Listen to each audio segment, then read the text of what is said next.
Solomon wanted satisfaction, and he tried literally everything. We're studying Ecclesiastes. We're in chapter 2, first 11 verses. Let's talk about that. We'll read them first. Ecclesiastes chapter 2, the first 11 verses. I said to myself, "Come now, I will make a test of pleasure. Enjoy yourself." But behold, this was also vanity. I said of laughter, "It is mad," and of pleasure, "What use is it?" I searched with my mind how to cheer my body with wine, my mind still guiding me with wisdom, and how to lay hold on folly, till I might see what was good for the sons of men to do under heaven during the few days of their life. I made great works, I built houses, and I planted vineyards for myself. I made myself gardens and parks, and planted in them all kinds of fruit trees. I made myself pools from which to water forests of growing trees.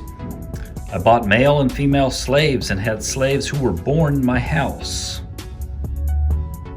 I had also great possessions of herds and flocks, more than any who had been before me in Jerusalem. I also gathered for myself silver and gold and the treasure of kings and provinces. I got singers, both men and women, and many concubines, man's delight. So I became great and surpassed all who were before me in Jerusalem. Also my wisdom remained with me, and whatever my eyes desired, I did not keep from them. I kept my heart from no pleasure, for my heart found pleasure in all my toil, and this was my reward for all my toil. Then I considered all that my hands had done, and the toil I had spent in doing it, and behold, all was vanity and a striving after the wind, and there was nothing to be gained under the sun. At least Solomon is very straightforward here. He's going to literally try everything. Human pleasure, wine. He wants to be satisfied. He wants to be taken care of. And what he finds out is all of this is meaningless. Here's what stands out to me in those verses.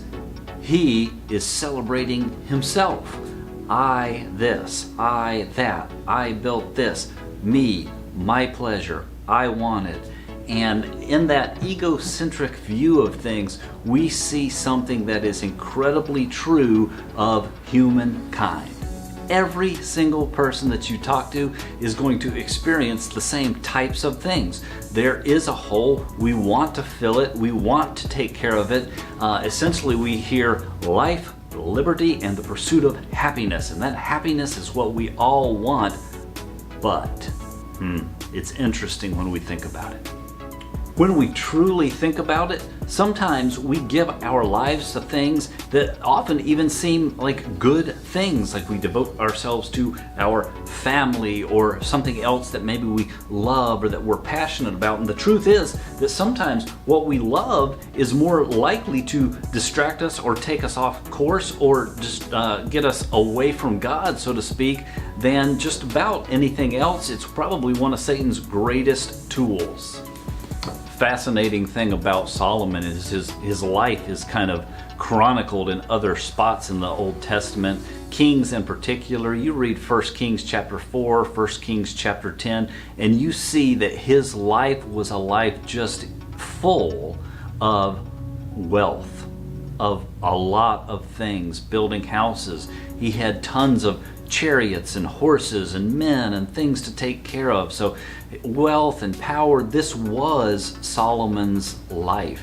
So he had the opportunity to not just experiment with life, but when he says he could literally try everything, there was nothing that he could not try to fulfill himself or to satisfy himself. And remember, this is a lesson that he learned 3,000 years ago, but here we are generation after generation after generation later and experiencing the same things and having to relearn the same lessons.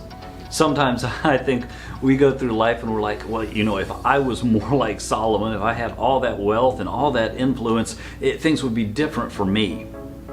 Things aren't going to be different for you, because essentially we're all the same in that we're all sinners. We were all created by God. We've all walked away from God's design. And the only thing that puts that back on track is that relationship with God, which happens from God's gift of Jesus. That's our salvation. That's where our redemption happens. And that is exciting news. Ecclesiastes happens to be a book to study so that we have conversations with people, conversations that unpack their life, the things that they experience, the destruction that they feel, and how sometimes lonely they are, how empty they are. And as we talk about that and we show them, look, here is somebody that experienced the same thing. This is 3,000-year-old wisdom, and it's pointing directly to Jesus Christ. And Jesus Christ is what opens that floodgate of grace in our life.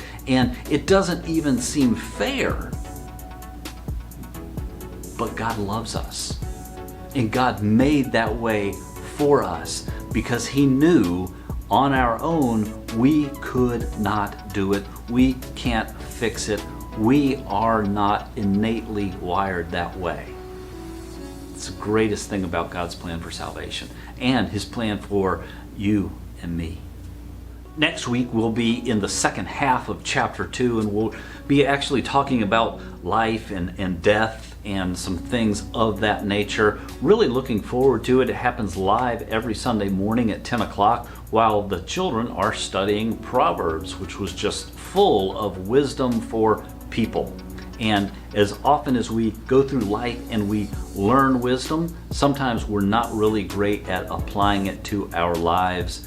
How different would things be if we did? Thanks for following us on this study. We appreciate you. We love every one of you.